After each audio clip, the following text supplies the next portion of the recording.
Malayalam big boss season 7 live updation നോക്കാം. ലൈവിൽ ഇപ്പോൾ ജയിൽ നോമിനേഷൻ നടക്കുകയാണ്. ജയിൽ നോമിനേഷൻ നടക്കുന്ന സമയത്ത് അക്ബറും അനീഷും പൊരിഞ്ഞടിയാണ്. കാരണം വേറൊന്നുമല്ല, അക്ബറിന്റെ ജയിൽ നോമിനേഷൻ അനീഷാണ്. കഴിഞ്ഞ ദിവസം പാവശാസ്ത്രം എന്ന ടാസ്കിൽ അനീഷ് അക്ബറിന്റെ കയ്യിൽ കടിച്ചതാണ് നോമിനേഷൻ ചെയ്യാനുള്ള കാരണം. അക്ബർ നോമിനേഷനിടയിൽ വളരെ ശക്തമായി തന്നെ അനീഷിനോട് പറയുന്നുണ്ട്, ഇനി ശരീരത്തിൽ തൊട്ട് കളിക്കരുത്. താൻ ഫസ്റ്റ് ടാസ്കിൽ ഷാനവാസിന്റെ കൈവിരൽ കടിച്ചു മുറിച്ചു. അന്ന് അത് ഒരു മിസ്റ്റേക്ക് പറ്റിയതാണെന്നാണ് എല്ലാവരും കരുതിയത്. എന്നാൽ പിന്നീട് തൻ്റെ ഭാഗത്തു നിന്ന് അതേ തെറ്റ് സംഭവിച്ചപ്പോൾ മനസ്സിലായി തൻ്റെ ശീലമാണ്, അല്ലെങ്കിൽ തനിക്ക് അങ്ങനെ കടിക്കാനുള്ള ഒരു പ്രവണതയുണ്ട് എന്ന്.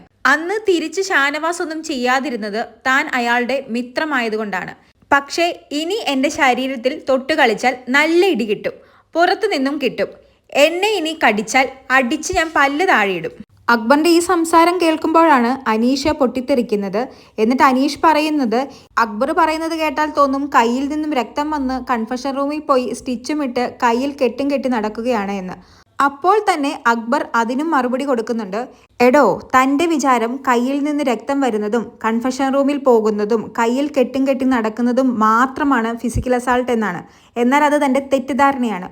ഒരാളുടെ ശരീരം വേദനിക്കുന്ന രീതിയിൽ മറ്റൊരാളെ എന്ത് ചെയ്താലും അത് ഫിസിക്കൽ അസാൾട്ട് തന്നെയാണ്. എൻ്റെ ശരീരത്തിൽ ഇനി തൊട്ട് കളിച്ചാൽ നല്ല ഇടി കിട്ടും, അടിച്ച് ഞാൻ പല്ല് താഴെയിടും. അക്ബർ ഇന്ന് വളരെ ശക്തമായി തന്നെ ജയിൽ നോമിനേഷനിൽ അനീഷിനെതിരെയും സംസാരിച്ചിട്ടുണ്ട്. കൂടുതൽ ലൈവ് അപ്ഡേറ്റുകളുമായി വീണ്ടും വരാം.